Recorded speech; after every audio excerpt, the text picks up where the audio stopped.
Hey guys, welcome back. We got a sick episode. Wanted to tell everyone we're gonna start live streaming. So if we don't respond to you this time, it's because we're just playing it back over Twitch.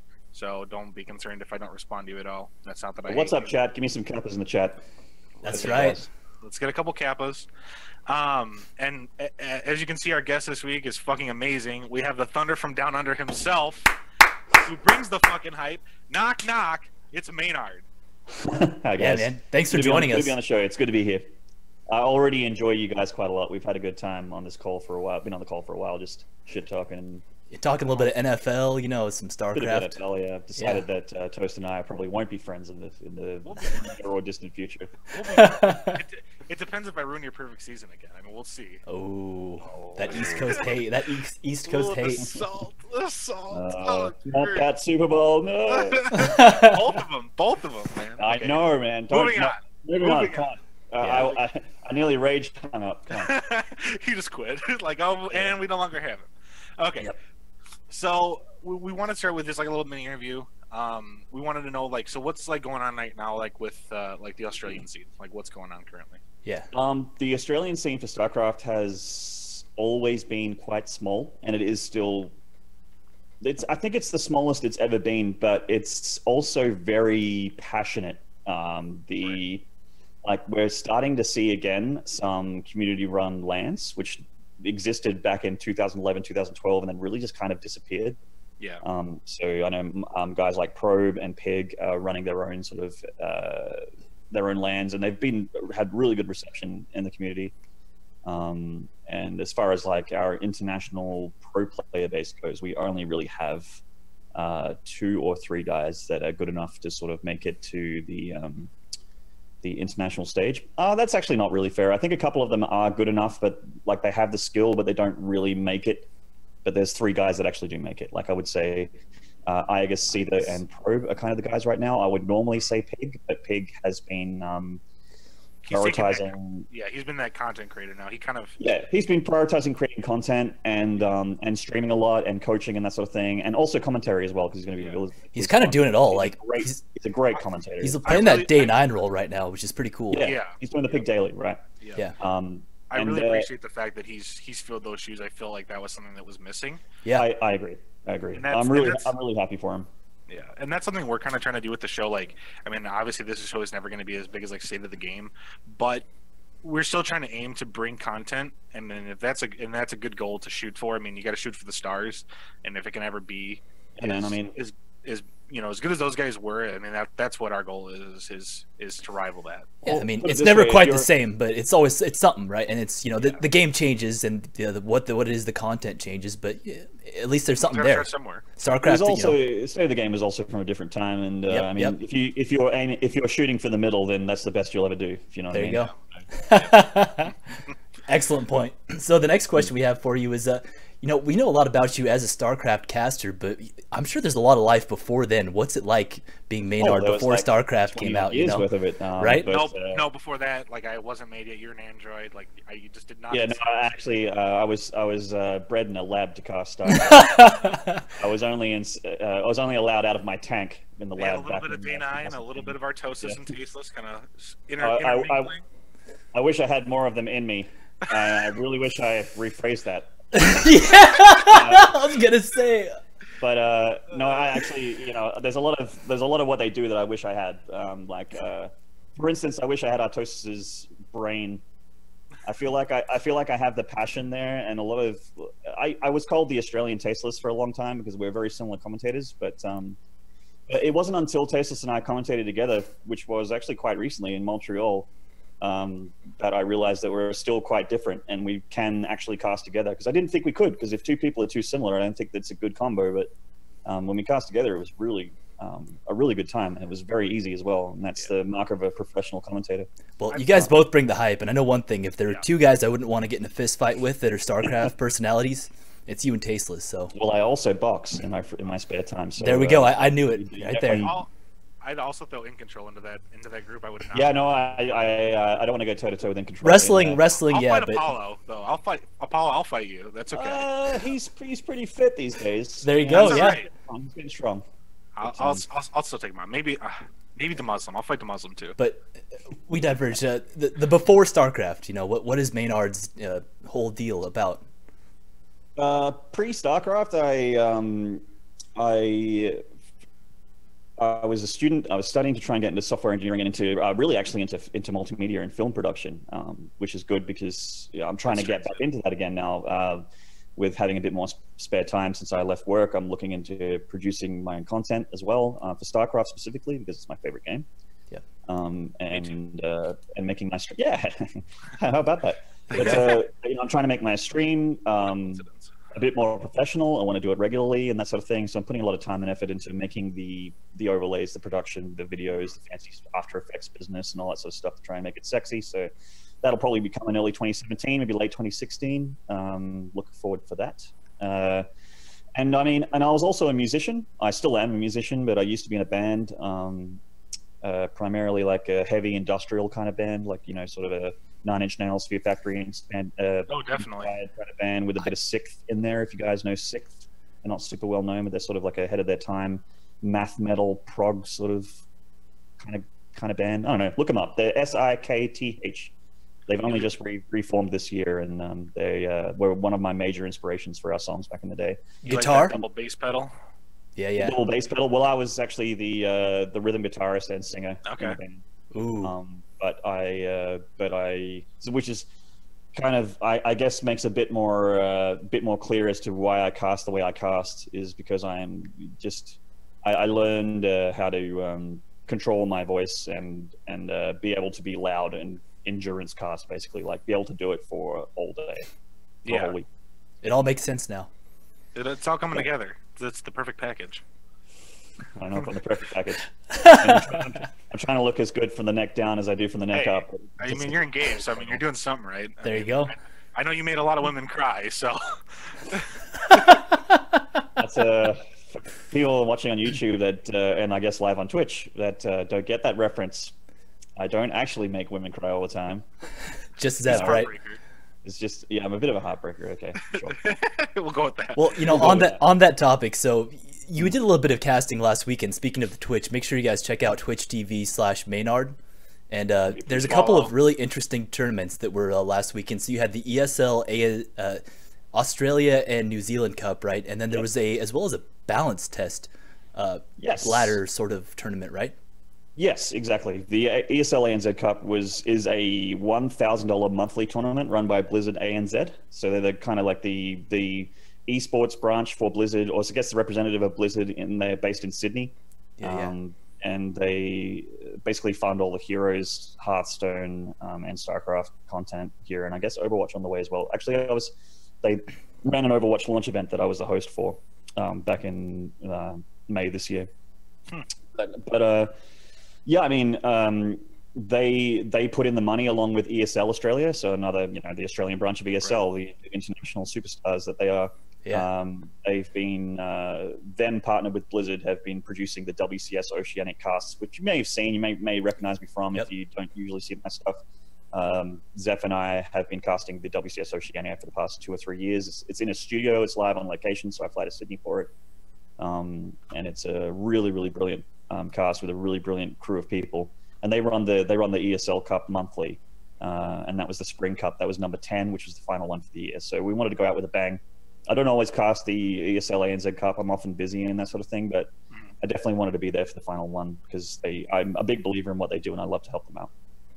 Yeah, I mean, there were some pretty good games. I stopped in for a little while, and I watched Demi Love. Yeah, he was a big. Yeah, he was a big force for that tournament. That was a very big shock for, well, not a very big shock, but a nice surprise to see Demi Love do so well in that tournament. Yeah.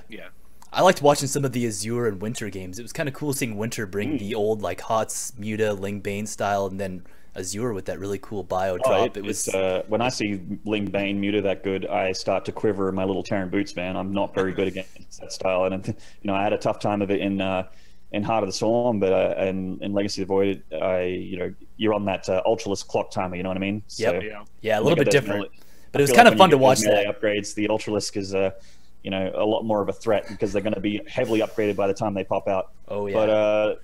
But yeah, I mean, Winter, insane muta control, did a really good job with those mutas. They were pretty much his MVP unit the whole tournament was the Mutalisk Flock. And Azure was probably the biggest surprise to me because I know that he is a great Terran player, but he's never been a top 4 Terran player for Australia. Like he's those guys have been like Seether, Aegis, that sort of thing, and yeah, Azure played so well. In fact, did. better than the aforementioned people. I guess Seether won the whole thing, but more so than Aegis, which is a bit of a surprise. Right. I mean, and we've seen him getting pretty far in some other tournaments lately, which has been a nice surprise. Yeah, he must be like, I'm in a Discord chat group with him, which is like primarily a bunch of Terran players and like Australian Terrans. And he's always playing StarCraft, or at least in StarCraft, so he's been playing a lot lately. Well, it showed. Well, hopefully he gets picked up here soon. He's still teamless as of right now, as far as I know. So hopefully he gets... for the time being, yeah. Hopefully he gets picked up here soon. I'm sure he won't be teamless for too much longer. When they're that good, they won't be teamless too much longer. I can't imagine Azure and Seether being teamless much longer. Yeah. Yeah, well, make sure you guys check out the Twitch TV Maynard, and if you guys want to see any of those tournaments. And the balance test one was kind of cool too, so make sure to check that out. Yep. And Zeph, that was your run by co-caster, was I fun. had a thread for it on Team Liquid.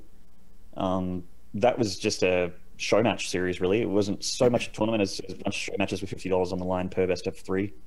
I guess made $100. And yours, who's someone that no one really knows very well, he's a I guess an up-and-coming Zerg player. He's been around for a long time, so I guess I can't really say up-and-coming, but he used to be on Exile 5 with Pig.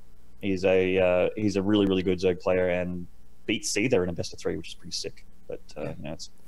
I think it was cool. It was cool to see the balance test. Balance map timing, if I'm going to be completely honest. He didn't do too much craziness. Well, I mean, that's going to be coming up soon, so it's cool to see that you guys are doing the tournament with the balance tests, because that's such a big aspect of the game moving forward. Get used to it. Yep. Well, you know, don't get used to everything, because I'm quite sure that they're going to massage things here and there. I doubt that the current state of the Cyclone will be on full release. You don't think Tempest Balls are going to make it, huh? Fucking hope not. They already said that that's not going to happen. Yeah. So, I mean, the way it is right now is going to be changed a little bit, but there is a lot changed. Yes. One I'm not sure. Did you know whatever happened with there was a proposition for void ray speed? Do you know whatever happened with that? Did that get through into the patch? Void ray speed? I heard at least for the testing. They were going to buff this like void raid's travel movement speed. I don't think it made it through. I heard there was talk about it, but I saw a post on it. I don't know if that because whenever I played it, I don't remember them being any faster, and I feel like that is a problem. I feel like it could be helpful, but maybe the void rays. I mean, yeah, the void ray has been such a quintessential unit for everything PV, everything since the beginning of StarCraft 2, but has really kind of fallen off in Legacy of the Void, I guess, except for like SOS and that kind of thing busted out. Yeah, it's not such a great unit anymore. I was actually thinking about the Void Raid a couple days ago, just thinking about like, why don't we see it anymore and what could make it better? You were just laying in bed and you're like, Void Raid. I was actually doing some contract work, and I was having I was doing a really mindless task, like testing a bunch of units at a company that I was working for, and it was just one thing after another. It was really monotonous. A monkey could have done it, and I'm just there just doing this work, and I'm thinking, they start thinking about StarCraft. I was like, I wonder if the Void Raid would be better if this or if that. If it could have like the branch off like in the campaign mode. Yeah, like that Tal'Darim Void Ray from the campaign. That's nasty. That would be nasty. That'll never happen. That'd be sick nasty. Anyway, I'm gonna bring us into our next topic because I'm sure nobody wants to hear too much more about Void Rays. We all get some sick quivers, right? They've had their time. We brought a Terran on to talk Void Rays. Wings.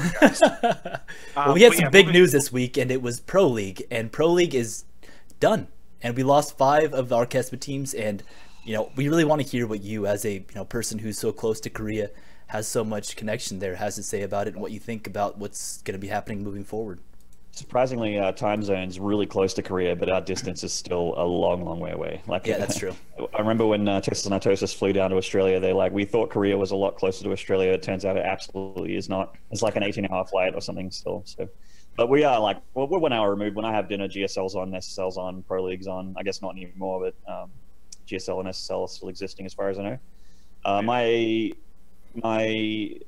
reaction to it was pretty much the same as it wasn't an extreme reaction. I didn't think dead game. I didn't go to Reddit. I'd never go to Reddit anyway, but I didn't go straight to social media and start shit posting and cry and shit post and go, oh my God, the sky's falling.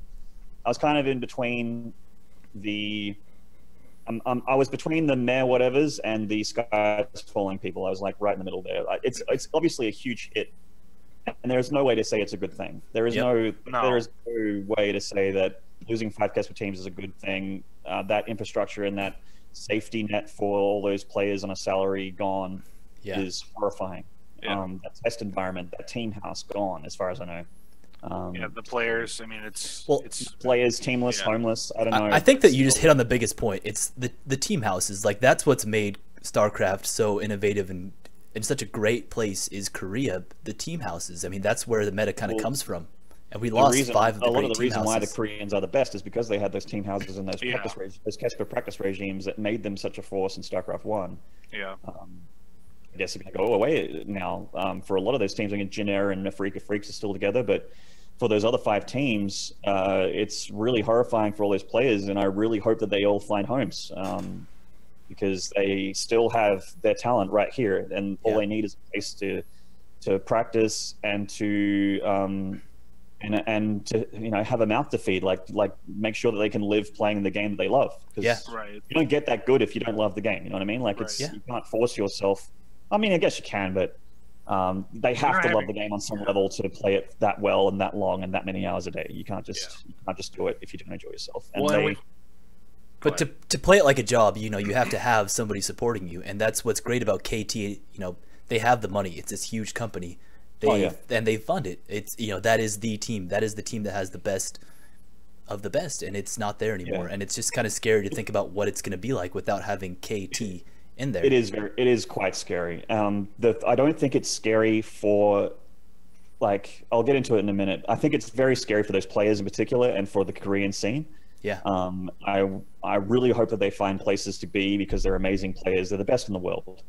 Like, yes, Neve won Kesper Cup, sure, but that's not going to be a trend continuing every single tournament in Korea. I'll tell you that for free. They are still the best. So, they really need a place to stay. They need to be able to play the game that they love and continue to make a living doing that. And then I'll be okay. Like, I'm still devastated those teams are gone, but I'll be okay. But I think as far as affecting the StarCraft 2 in general, it's obviously a major blow, but I'm not worried for StarCraft 2.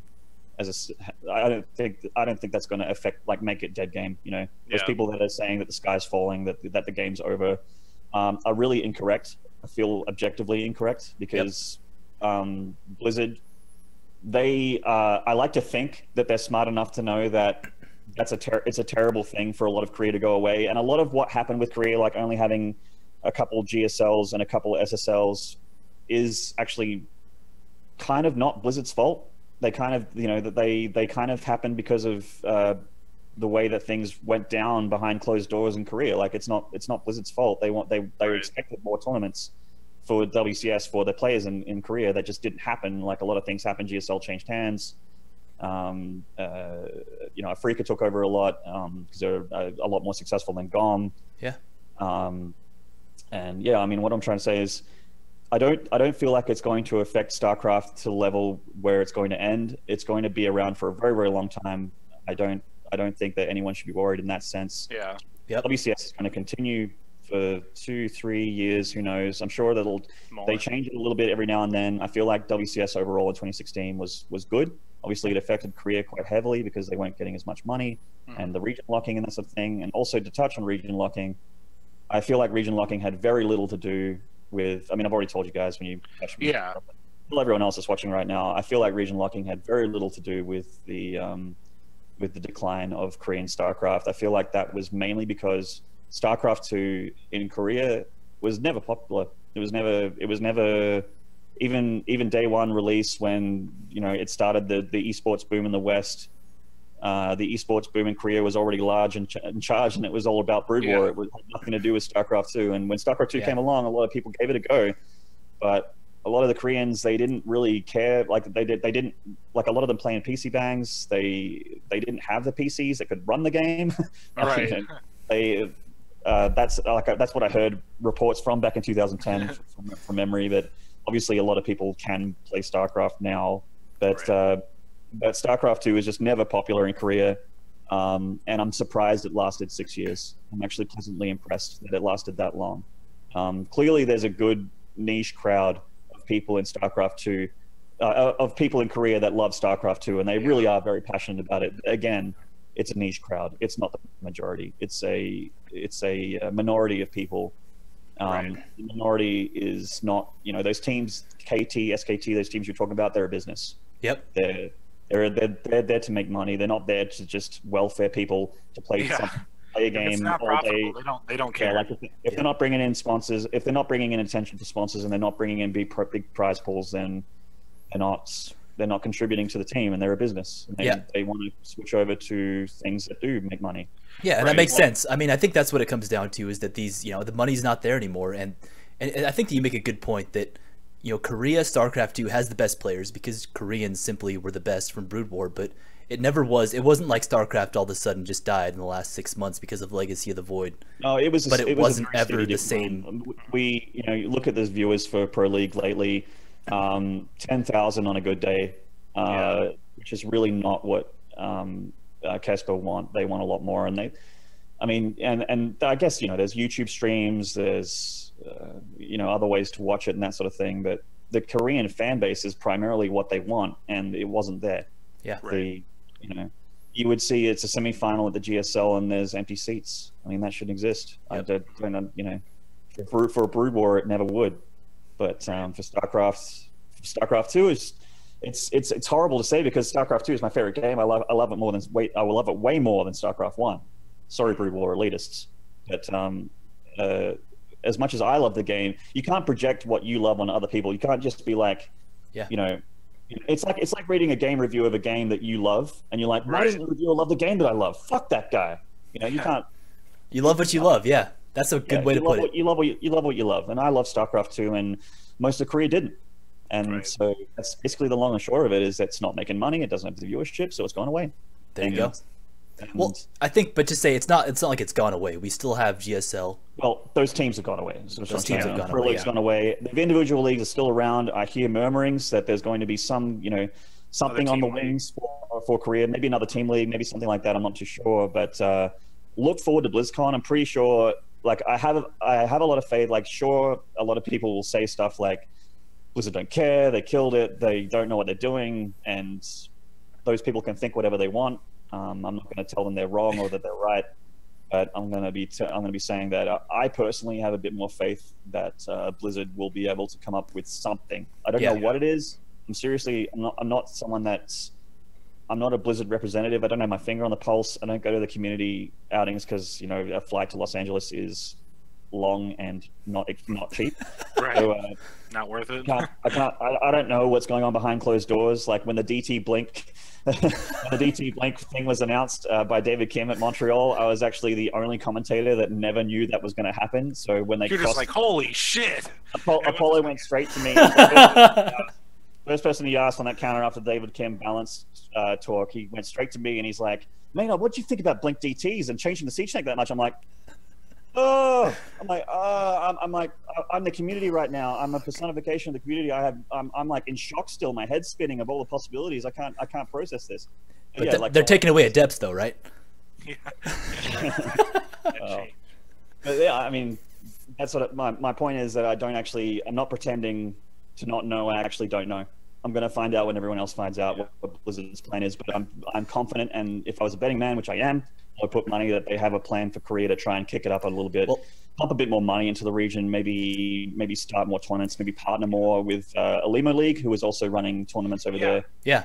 And here's the thing, like you talk about KT having the money and they're a smart business and they're pulling out because money's not there. Well, Blizzard is a company and they have money invested in this game. And they know they have the corner. Yeah, they got money. If you don't know, Blizzard got money. They just got more money. So, Blizzard got money. Blizzard's got a little bit in their savings account. They've tucked it away for a rainy day. They're doing all right on Overwatch skins. So yeah, they're doing all right. But the thing is, it's very clear to me that Blizzard loves StarCraft, even if it's just Mike Exactly. Morhaime, whoever, like the guy, they love StarCraft 2 so much. I mean, do any of the other games have a giant arena with an incredible stage at BlizzCon? Let's talk about that stage for a minute. Do it. That stage, like let's just go ahead and segment into our next topic on this, like Oh, do it. BlizzCon, the BlizzCon I stage. intentionally segued Well, actually, there. actually, hang on one second. I did have one thing I wanted to say, just kind of community facing about what's happened. Is, you know, this is it's something that's serious, and I'm normally a super fucking pessimistic, so I'm surprised that I think this, but I'm on this in particular, I'm really like glass half full. Like, it's a shame that it happened, and it is a big blow to the community. But what I really want to have everyone's focus is, the game's not dead. Yep. It's as popular to us as it's ever going to be, and we're the ones, the community, we're the ones that are going to keep it around, and we make StarCraft what it is today. So if we don't let this game die, which I don't think it is, again, it never fucking will, though. Yeah. No. It's But like it Fear is- Dragon was talking to us about a couple weeks ago. But it is what you make of it, you know. And I think, honestly, like, once you dwindle away the people that are just casually into it, and you only have like the people that really care left, that's when the community becomes its best. Yeah. Because like everyone cares, like everyone is invested. We all love this game. Like, we never want it to go away. This is, you know, that's why we made this fucking show, is because we love the game so fucking much, and there was no content for it. So it's like, fuck it, let's do this. Absolutely. And hats off to you guys as well, by the way. Like, I honestly, like, the reason why we got in touch was because I tweeted out a while ago going, are there any StarCraft 2 talk shows right now? Because if there's not, I'll start one. And then I found out from you guys and other people like Cyan and stuff that there are shows that I just didn't know about because there wasn't the exposure there anymore.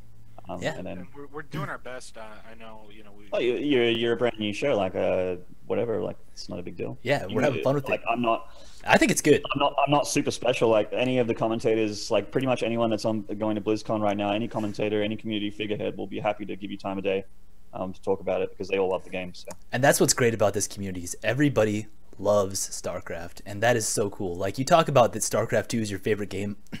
We were talking before, like, you like Overwatch. You don't love to watch Overwatch. Nobody really loves to watch Overwatch. People love StarCraft 2, and they love watching StarCraft 2, and they love talking about StarCraft 2, and that's why Toast and I have this show, is because people love listening to talk shows about StarCraft, because StarCraft 2 is an amazing, interesting, fun game. Like, it's actually, like, of all the sports that, like, I've grown up, I was a contact sport player. I would box. I played football. I played soccer. I played tennis. Like, I was very much into my contact sports and my competitive sports. And I've always been a competitive guy. And of all the sports I've ever watched in my whole life, StarCraft 2 is my favorite. Yeah. By a large margin. And it's hard. Sometimes I'll be watching. I love football. I know we all do, and we all used to play football. But, you know, it's hard not to watch a little bit of StarCraft stream on a Sunday, even when the Patriots are playing. StarCraft and Or the NFL Giants. actually are very similar to me in the sense that, you know, there's lulls in the action when the plays are getting made, and then there's like an explosive bam, like, you know, the action happens all of a sudden, and then it's just something happens, and then there's like the ashes of whatever just happened, and you're picking it up, and you're like, what just, you know, what are we left with here? Is kind of like what I feel like NFL is very strategic, and also, you know, there's gaps in the action, but when the action happens, to me, it's pretty insane. Very similar. That's a good point. Anyway, so that's what I wanted to say. And like I said, I just wanted to make that clear that, you know, we are still a strong community. We'll keep being strong, and like I said, we'll make the best of any situation that we're put into. Respect. Yeah. Respect. But yeah, moving on. So we want to get into the next segment here. Actually, do we want to break here? One. Yeah, let's do one. All right, welcome back, you guys. We are going to go ahead and segment into our next section, which is all about BlizzCon. We're moving on past the dead game to which is a very real and alive game. StarCraft 2 BlizzCon in less than 2 weeks. We have the best players in the whole world competing for an outrageous amount of money. We're talking about like enough money to go and get yourself a house. Like, this is real money to people, and they've been working all year to get this.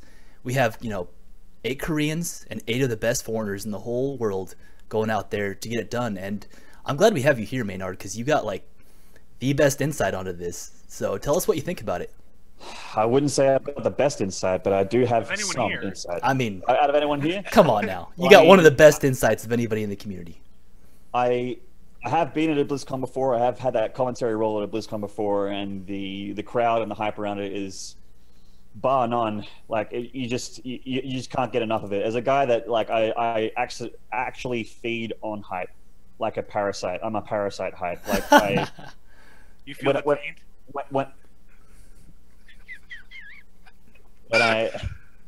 when I feel the taint. When I have that hype, when I have that atmosphere, it actually like fuels me to be more energetic and that sort of thing. Like I can be hype off the bat because I love StarCraft and that game gets me excited as hell. But I feel it like when you're up there and you commentate, like I feel like you're one of the ones that gets the hype going, like one of the best. Oh, like thank you I just appreciate that. you can fucking build it so much. I especially love it. I feel like it's almost like your catchphrase, like when you go like knock knock. Like when you're talking about like the Terran like booting down the front door of like a fucking base, like that's how I feel. Like I'm like it's like the SWAT team kicking the fucking door to the truck house. Like that's immediately what I think of every fucking time. And it does. It works for me. It gets me going. Oh man. You're welcome. Hope to bring the noise again this year. But, We're looking for that knock knock. You got to throw it out this year now that Toast. Oh, sure. No worries. I'll give you a knock knock especially for you. Mr. Toast. But yeah, I'm just saying, like, when I'm in a room full of people that love the game, it builds me up. When I'm in an arena full of people that love the game, I'm like, I'm redlining, man, the whole time. And this is not just like a small stage. Like this is, I went to BlizzCon last year for the first time, and it is absolutely crazy how many folks we got there. It is a full-on arena, like full of just enthusiastic fans. And here's the thing, like I've been to an IEM in San Jose, and it was, it was cool. But BlizzCon, it just, I mean, you can't even compare. It's not the same. It's literally people like the clap rallies, the hype, like people are screaming and yelling. It's like a college football game. It's absolutely crazy, It's on its own level. Yeah, girls taking their tops off, like yeah. If you have not gone, I took my top off. I don't know about you guys. Go there just to see that. I mean, that's a reason enough itself to go. So yeah, boobies. This time 2016. Yeah, man, it's fun though. And I mean, I'm really excited about this year. We have like, the experimentation year, really. What is eight foreigners and 8 Koreans? So what do you think about all that? I actually like, I remember when the 2016 plans were announced, and it was like, there's going to be 8 foreigners confirmed. Like there has to be 8 foreigners because the WCS region locking and that sort of thing. Right. Versus 8 Koreans, like the 8 of the best Koreans against 8 of the best foreigners. And people were like, lol Koreans versus foreigner, lol kek XD, foreigners are going to not be in the round of 8. Like, I completely disagree. And as we're coming into 2016, like to BlizzCon and coming closer and closer, I think a lot of those doubters are going to be, are forced to realize that is not going to be the case. I can tell you with almost certainty that Neeb is going to be in the round of 8 for starters. Oh, yeah. Mr. Lolkek XD in the chat. Guess what? Lol kek XD, foreigners, lol. Yeah, Kappa. But there's, I actually think that, after seeing Casper Cup and a bunch of like the how good Nurtio and how good Neeb are like at this point, I fully expect them in the round of 8. Like I would be shocked if they weren't. That would be a huge upset to me, as in like a bigger upset than a foreigner winning Casper Cup is. For me to not see a single one in the round of 8. Well, let us not beat around the bush, boys. Let's look at these brackets. Do it. Bring it up. We got Group A. We got Dark, Drogo, Snoot, and Stats. So that is probably one of the roughest ones for the foreigners. The Petite Drogo kind of coming in off the bat of Polt's retirement there is a bit of a shame. Yeah. I mean, he did earn his spot. He is that high up because he's been doing well all year long. Early in the year, he did very well. Earlier in the year, yeah, moving things along and having a bit of a rougher time with the other WCS events. But Snoot also has been on a little bit of a decline, but starting to look good again coming towards BlizzCon. And Dark and Stats are fucking incredible. So yeah, both are pretty good. Yep, they got my bet. Yeah, I would expect the Koreans to come through this one for Group A, but Group B is a different story. Let's just say that if either of those two, Drogo or Snoot, makes it through, that's awesome because those two are fun to watch and they're really cool guys. They are really cool guys. For sure. I'm gonna take the dark horse. I'm gonna say it's Dark and Snoot to get through. I'm gonna say both Zergs advance. Sure. Okay. That's my prediction. You're allowed to predict. You're entitled to that, Toast. I'm allowed to be wrong. Yeah, you can be wrong. That's fine. It's happened once or twice. All right, Group B. We got Neeb, Patience, Zest, and True. The Terranless group. Yeah, I mean, there's 2 Terranless groups so far, but Yeah. there's a small showing of my boys, the Terrans. Oh, I hope they all make it through. To the best, so. Yeah, I mean, what better Terrans could you ask for, really, that are coming up? But I'm not getting ahead of myself. Look at Group B here. So Neeb, I am very, very certain is going to get through this group. Yep, we can all agree his on that, his PvP is insane. Better than the best. It's like incredible, and he's up against people that he's beaten before. And I think it's probably going to be Neeb and Patience or Neeb and True. I actually don't know how Zest is going to go. He's a KT player, and he hasn't been looking amazing lately. So as good as Zest is and can be, and even though he was at one point the best player in the world, I don't know if he is right now. Yeah. Yep. I'm We've talked a lot about that too. Yeah. I think, well, you know what, especially if Zest plays Neeb early and he gets tilted, like if they go at it first, it's Neeb Zest, that's the first match of that bracket or whatever, Neeb beats Zest, like the 2-0s and 3-0s or whatever. I don't remember what the format is, but whatever, I definitely like everyone else's odds to go through ahead of Zest. So yeah, I think it's going to be true. I think it's going to be Neeb. I think Zest is good. Like we're talking about, Zest had his early run. I think people have kind of figured him out, and I think PvP isn't his best matchup. I think that Neeb, I don't think Neeb is his favorite in this because there's been so much of his play out there right now, and he hasn't been doing as well. I've watched a little bit of his games lately, and PvP he's struggling a bit, despite his great PvP performance in his recent tournament. I think Patience and Neeb would have to be my bets, but I wouldn't be surprised if True makes it through because all he has to do is prepare for that matchup. Yeah. I mean, he has that advantage. That's all he needs for a round of 8. And like you said at the beginning of this segment, it's big money. It's $500,000 on the line. Yeah. So round of 8 is a ton of money. Yeah. And I mean, that's all he has to do is, just cheese and Baneling bust and beat a depths. Let's just say it, beat a depths. Yep. Beat a depths. That's all he's got to do. Yep. It can be done. I've seen it done before. Yeah. Once or twice. Yeah, so, it's a handful of times. We got Group C next. We have Showtime, Deer, Bjorn, and Violet in this group. This one's easy. It is. My boy Bjorn's going to get through this one for sure. I do think Bjorn is going to advance, but okay, so like, I think Showtime's probably the interesting person in this because he's like, either here, Showtime, or here, Showtime. Like, there's the two. Which one is going to show up? Is it going to be the one that can play fucking balls out, insane play, or is the one that's like, true. Fuck, I died till I get all in? And I feel like I always underestimate Showtime, but I just see I think Deer is really a good player here, and I don't see him not getting out of this group. And Bjorn is just absolutely out of control right now. I don't think you can count on Violet though. I mean, I think Violet's like someone that flies under the radar who actually plays at a really high level though. He had pretty impressive games in Montreal the last time I saw. Yeah, that's not someone you can sleep on. If you think you're gonna walk over Violet, you're wrong. Yeah. Sleep on or sleep with, really. I mean, he's a handsome boy. That's right. Either way. Bjorn and Deer for me is the safe bet. I think if you wanted to go for the best odds, I would say they're coming through. I think Showtime. Yeah, you got a good point. He can be very surprising. A tough. Here's the thing, though. If you're a Protoss in this group, you have to prepare for all 3 matchups. That's true. That's tough. That is true. But Showtime showed us like he's got good PvT builds and he's got good PvP builds. I think PvZ is his weakest. I'm not 100% on that. Well, he beat. I mean, it was a long time ago, but in Tours, the WCS final that he did win was against Nurtio, who was probably the best foreigner at the time. That's a good point. I mean, that's true. That is true.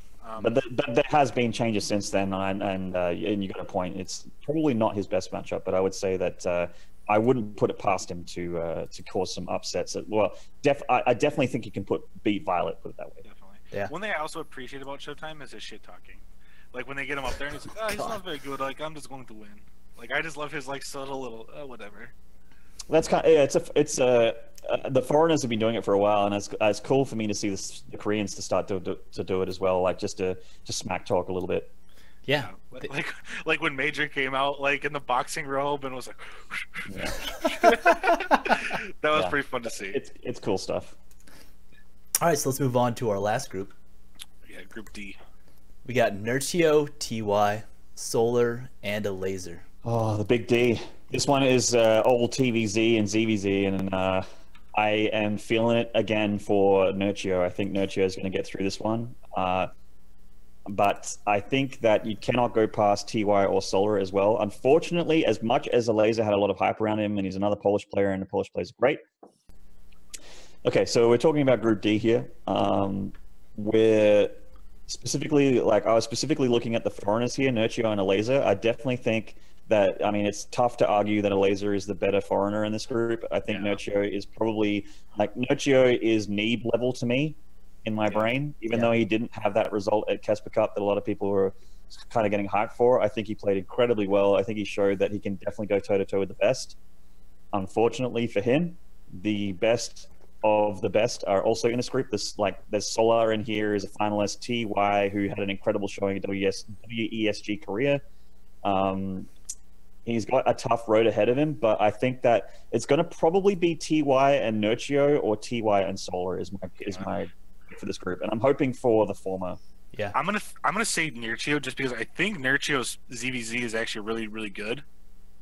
And I know Solar's this too because from when he played Dark, but I just have a feeling I feel like it's gonna be too. Solar didn't just play Dark; he also won that that tournament. I know. Then that's what I'm saying, But I feel like Nurtio, because that's also his best matchup too. I feel like, but I just have a feeling it's gonna be Nurtio TY. But here's the thing we got to talk about is that if there's one person you're betting on to make it through their groups, I think that TY might have the best odds because of what we talked about, only having one matchup to prepare for. That's so awesome. I would be surprised if TY did not make it through. Which is good because we need those Terrans. And I think it's hard to say Solar doesn't make it through, but obviously all of us are rooting for Nurtio. Just to make it a better story. A lot of people in that crowd are definitely going to be getting loud for Nurtio for sure, myself included. I would love for him to get through. But I'm feeling I definitely feel you there on TY. I think he's going to get through, especially considering there's a bit of doubt around him. After not getting as far as everyone expected in individual leagues in Korea. But lately he's been showing the recent games matter a lot more than what he has shown in the past. And he's recently been looking pretty friggin' incredible. So even though there's only 2 Tenorans in this tournament, I fully expect both of them in the round of 8. Yeah. Wouldn't be shocked in the slightest. I think it's a good thing. We need all of them, as many as we can. It's fine. I mean, it's the weird thing with how these big WCS tournaments end up is that the top 4 are always perfectly balanced. Well, not perfectly balanced because you can't balance 3 races perfectly with 4 players, but there'll be 2 Terrans or 2 Zergs or something with a Protoss in there as well. Well, that brings us to a perfect transition to WESG Korea, where we saw that when it comes to Korean Terrans, it's just there's 4 races. There's Protoss, Zerg, Terran, and then Korean Terran. Well, I mean, looking at TY's results, he barely dropped a map. I think he dropped 1. Yeah, to Gumi, huh? Yeah, and that's TVT, which is a batshit insane matchup right now. Well, and Gumiho, I would say, is probably right up there with those two, but with Beyond and TY as being one of the best Terrans as well. Yeah, definitely. A very different style too, though. Yeah. Yeah, and TY, taking out Sue and Rogue. These guys aren't pushovers. No, Rogue right pretty now. Big scalps there in TVZ, which makes me pretty confident for Group D. Yeah. In BlizzCon, but we're talking about WESG. It's actually also for me really feels good to see Innovation playing well again. Even though I know Young6 switched to Overwatch, Innovation certainly hasn't, and he's and it was good to see him get to a final again. Yeah, I think it's kind of disappointing actually because I like how Myansik plays, and I think it's kind of disappointing for him to switch to Overwatch. But at the same time, I realize that along with the teams, it's also a business for him. He's got to make money, and if he feels like Overwatch is his better opportunity, then more power to him. I'm just gonna miss him personally. Fair enough. I'm gonna miss him too. He's a really good he's a really good player. He's one of those guys that you can count on being aggressive and weird. Yeah. As long as MC doesn't retire again, I'll be okay. Hey, MC holds a special place in my heart, forever. A lot of foreign fans feel the same. But yeah, I don't know if MC is ever going to retire. I actually don't believe in retiring from StarCraft 2. It seems like they always just come back. It's just a way. Look at the Muslim. Look at Ben. I mean, he's like, oh yeah, I'm not going to play again. He's like, I really like to play, now, and now he's playing tournaments again. He's like, oh, maybe I'll get back into it, And see, the thing is, a lot of Australian players have gone through it as well. They switch to other games, and they are that thing that I had in StarCraft where I'd be on stage and making finals and that sort of thing. I'm not getting that in the new game. And and they're like, well, I want that. Like, I want to. I want that. I want to have that glory. I want to be back there again. And I actually, I played that much StarCraft because deep down I did like it. I just needed a break. And they're like, okay, well. And I feel like breaks are healthy. I think Showtime is like one of the ones who takes like the longest breaks in between like plays. Like he's like, nope, I won that tournament. I took like the next like week off or 2 weeks off, and then he gets back in. And I think he's like, from like a rest standpoint, I think he's probably got the best handle on it. Like you don't want to wait too long that you lose your skill, but you need a long enough break after you. Because those things are mentally exhausting. I mean, even when I'm playing in lands and stuff and like minor league tournaments, like it's mentally exhausting, especially like you have to play like matchup after matchup after matchup. I'm mentally exhausted just playing at home in my at my shitty level. Like I play. Tell me about it. Let's be I play real. at most 10 games a day. Like after that, I'm like, whew, well, I start to get I need to take a break, maybe play a dumb game for a little while. Yeah, exactly. Play some XCOM. There you go. XCOM. Yeah, so this wasn't casted, was it? I mean, did you see this? No, I don't think it was WESG. No. I think this is the one that was. It's kind of unfortunate because we would hope to get our Korean StarCraft in, but I think that was cool is that we I don't saw. think it was in when they're two cast. I think that was a problem. I think this one was. online based. I don't even think they did WESG was a bit weird. Yeah. I know that specifically for our region's tournament, the administration was a bit strange, and the way that the tournament worked was like best of 3 single elim, and it's like, like they're playing for a trip to Korea. I can't believe that it's not double elim at least. And it was really like a very, very much a bracket luck kind of thing, which you should never want to see at something with such a good prize at the end. Yeah, I mean, we saw a lot of support. And this is a lot of money too. WESG and not having a cast for the Korean qualifier. I mean, get out of here, man. Yeah. Like, that's look at these games, like Maru versus Deer. You got like Beyond versus. Me and Zilly were available. Come on, like if no one else was available, we could get that. We could have flown out. I'm just saying. Man, this thing's in my time zone. Not a solo cast. There you go. There you go. One gave me a call. I mean, I check my messages on Twitter. I don't have like 100,000 people following me. I only have like 4 and a bit thousand people following me. So I pretty much see everything that everyone tweets at me, unless I've muted you. Thank God. Yeah. And in all honesty, I don't mute many people. There's only like 2 people with me. Some serious shit posters. Yeah, well, serious ones, the really creepy weird ones. I'm like you said, I'm bummed we didn't get to see it. Can I wear your skin? When you go to the bathroom, do you take your pants off? Like, I hope so. Of course I do. What the fuck kind of question is that? Like, oh my god. Yeah, a lot of. It's actually a really strange, like. Sorry for the segue, but it is actually alarming the amount of people that want to touch my hair. Like try and think about it. Like, you guys don't have dreads, okay? So your hairstyles are relatively normal. Would you find it weird for someone to come straight up to you that you've never met before? You've never even shook their hand or made eye contact with them before, and their way of introducing you is just a hand coming from the side like this and just going.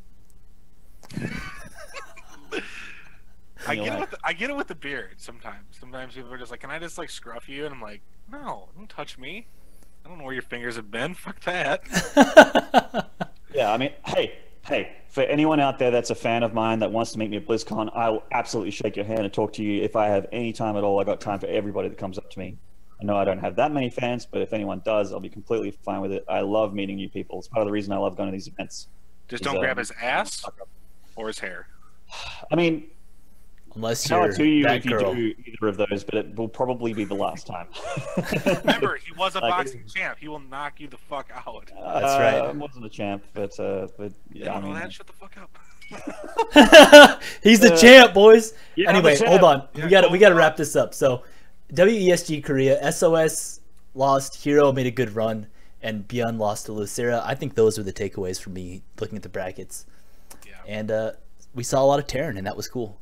Yeah, let's make sure we support WESG, guys. Like, they need. This is a big tournament with a I lot know of money. Casted, but it's so important. We need to make sure they have viewership. We want the community to thrive. Watch them. Yeah, we know I talked about the European qualifiers. It sucks that the Korea wasn't casted, but this will be more upcoming, and it's a big tournament with a lot of money. So when we can see the upcoming final bracket stages of it, let's make sure to check that out. Good games, good games. I'm not gonna miss that. Definitely. Well, next thing we want to talk about is the community favorite tournament, Shoutcraft Kings. Total Biscuit. Interesting format. Great casting, Total Biscuit this time, and In Control. So shouts out to both those guys for doing an Yeah, excellent that was job. fun. That I love Nathanius and Muslim. I think that both those guys bring a lot to the cast with Total Biscuit. I think that he's chosen his co-casters very, very well. Yeah. Oh, extremely. And In Control's one of those guys that, like, I've been to several events with him, and every time I'm at an event with him, he makes me cry laugh. Yeah. Like, he's a lot like you. He thinks he's a little bit funnier than you do, but he's really like a really good sense of humor. You know. I mean, he likes Australians. Well, specifically, I guess, like the ones that he knows in Starcraft too, because we can laugh at ourselves. We don't get all uppity if if someone says something that a lot of people would find offensive, we don't really find it offensive. We don't really care, because I mean, we drop the C bomb as an amicable greeting in Korea, right? So, But anyway, so like In Control, like he'll pick on you every now and then, but it's all in it's with love. It's really like he's an amazing intellectual person too. Like he's really smart. Yeah, he's really smart. Like he's a fantastic commentator. I hope he gets to commentate at BlizzCon. I hope he's not just like on the couch again. I really hope he gets a chance to. But he's okay. Real quick, I gotta say this since we're talking somewhat about football. Do you guys know that In Control in high school played against Jake Locker, who used to be the quarterback for the Titans? Didn't know that. Wow. Ask him about that. That's a cool story. I heard him talk about it once. Anyway, moving on. So we had a lot of interesting games. We didn't see like the reigning champ. Like we didn't see anyone go like 8-0, 7-0. You know, it was like pretty much 2 wins max the entire tournament. Yep. Which Nobody cool. made it to 3 wins. A lot of wins. players is great. I think. Yeah, that's cool. It's a good turnaround. I mean, a couple of wins in Shoutcraft Kings, I'm pretty sure is a good amount of money still. So yeah, $250 a match. So yeah. Shoutcraft Kings is the most hype and amazing online tournament I've seen. I think so. There's really good. By the way, those are all on YouTube, so make sure to check out Total Biscuits. Free VODs. I've watched them. Like it's just something that you watch over your lunch or whatever. Like they're broken up very nicely on Total Biscuits Starcraft channel, which I obviously subscribe to because I'm not a freedom-hating terrorist. I actually I don't support ISIS at all, so I watch Total Biscuit. So I do things like sub to the correct channels and watch the correct esport. But I mean, really incredible games. Neeb against the Koreans again, a huge standout for me. He's been loving that Sky Toss lately. Oh, it's so sick. It's really, really good. I don't know if he's trying to hide games and just going like I think for so. Sky. I don't think he's trying to like show everything he's got right now. Right? Like I feel like that's what this is. It would not behuve him to show his hand. I think that's why he's doing all this Sky Toss stuff. But it's funny because all the Pro Tosses are going like mass air now on the ladder. Like his like trying to hide his games for BlizzCon is making the entire like North American / European ladder look completely different for everything right now. Yeah, and again, it's just really cool to see Innovation play against Solar, who's the SSL champion, and actually beat him and stuff on like that. On Apotheosis. As someone that's loved Innovation for so long, it's just cool to see him be good again. Basically, like that game against on Apotheosis, like it's funny because you get the winner picks the map. So Zergs pick Apotheosis. Is not a map you want to play on as Terran. I'll tell you that for free. For sure. And if you want to watch one game of this, watch Innovation play against Zerg on Apotheosis because that was absolutely incredible. Yeah, like a really fun game. And then Euthermal winning at the end there, beating Impact and then Masa. I mean, Masa's pretty good. Yeah. So Euthermal will be the champ going into the next month's, which what is it, mid-month usually? Yeah. And Total Biscuit was saying something really cool happens in November, by the way. So make sure to watch this one next month. Euthermal's had a lot going on. That kid's gone from like almost retiring or talking about retiring to actually making like close to $100,000 this year. Right, getting picked up by Team Liquid, like doing an awesome job, like at boot camp and stuff, showing up at tournaments, like having good turnouts. Like I love Euthermal, to be honest. Like I think he's a great player, and I think he's really good for the community. If he played in the first WCS qualifier for the first season, he would have actually. He would have been in. He would be at BlizzCon right now. 1 point, right? 1 point. Yeah, literally, it's very, very small amount of points. I know you're Terran, so I know you're really saying that out of your heart. I'm not, but I still like Euthermal. I actually like Euthermal's a guy I talk to quite a bit at events and also offline as well. He's one of my my Euro SC2 friends, my mate. Maybe one day we can get Liquid Thermi on here and we can pick his brain a couple things too. If you're watching the show, Euthermal, you're more than welcome to join us. By the way, well, and anyone really is welcome to join us. That's right. We're not that picky. Scraping the bottom of the battle hill. That's why I'm here, guys. No, man. Maynard, come on now. Come on now. Migraine was the bottom of the barrel. No, I'm just kidding. No, we love Migraine, man. We had our dustpan and we were just sifting through all of the trash people out there and we were saying, Oh my god. who's still left inside the sifter? Oh, it's Maynard. It's Oh my god. Hey man, this has been fun. It's we love you, man. Well, let's cover the last little segment here real quick, and then we'll give our shout outs at the end of the cast here. So we just want to talk about StarCraft mods, guys. You need to fucking play this if you have not played it yet. It is so fucking fun. If you need to break just from your average laddering session, go play. It's like refreshing. It's fun. Have you played Maynard? It's hard to be mad. You can't. I did a tweet about it. I'm like, I could never be mad at StarCraft again.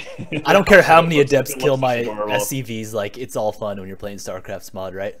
Because I play Terran, obviously I got to see the Terran side of things, and the Tech Lab dance music and animations are so fantastic.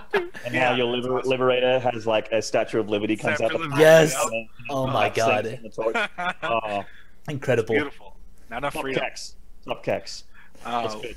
So then we also wanted to sit on like Neeb and Beyond streaming a lot of high level, doing a lot of streaming and stuff. It's just really cool to see them.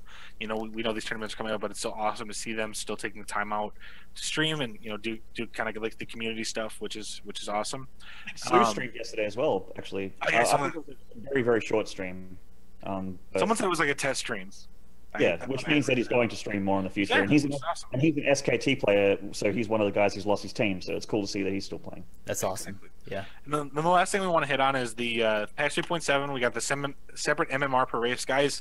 It's going to be kind of bogged down. You need to play more than just your first couple of matches because it goes off your base MMR on your main race. So if you're diamond, you're probably going to get diamond for your other ones. Just keep playing it out, and you'll kind of get your other MMRs kind of figured out. Yeah, it's the way I understood it. It's a bit of a shame. I kind of would like for it to start at 0 when you start queuing into the race. I think that's the way they intended it, but it didn't quite work out that way in 3.7. Yeah. And then the other thing is the announcer packs are out. So, get Alarak. It's pretty cool. That's who I have right now. Man. I have Abathar. There you go. Abathar's legit too. And then we also have the skins. I love the skins. I think the skins is an awesome idea to pump money back in. I mean, I pay for Hearthstone packs too. So, well, not packs, but like the expansions. So it's like I'm more than happy to pay for cool skins. I think every bit of DLC for StarCraft right now will cost you about $60-something all up. Worth it. Absolutely worth it. I mean, for how much time will you play it? Yeah. There's no better per transaction in StarCraft. I will buy it. I have the Nova mission packs that I've not finished yet. I just bought them because I wanted them. Like I wanted the ghosts. I wanted the female ghost skin. I wanted like all that sort of stuff. So. All right, 60 seconds, Maynard. Where can these guys reach out to you at? What are your handles? Very easily, you can reach out to me at twitter.com/MaynardSC2, all one word. The spelling of my name has an E at the end. Don't forget that, please. You can find me on Twitter. And I'm also at Twitch TV/Maynard. I'll be streaming very soon. I plan to do a lot of StarCraft ladder. Yeah. Guys, if you're watching us on YouTube, make sure you hit the subscribe button, and then also, like what we're doing, make sure you follow us on Twitter at DangShrine, and then on Twitch, make sure you hit our follow button. We'll make this, a live stream going forward. We're glad to have Maynard on, man. You're the fucking best. Yeah, man. We also want to give a quick shout out Thank to you. Albatos, who did our awesome fucking overlays. You are fucking amazing, and we love you. Yeah, and shout out to our team, borngosu.com, if you're interested in joining a cool clan. And also, I'll be at BlizzCon, so we'll be streaming that, doing some vlog stuff. Vlogs. Yeah, and maybe we'll do a little mini interview with Maynard, if that's cool with you. We'll go see him. We'll go I'm completely fine with it, man, if I got time. All right, sounds good, man. Appreciate you having you. Take off, and everyone take care. All right, take it easy, fellas.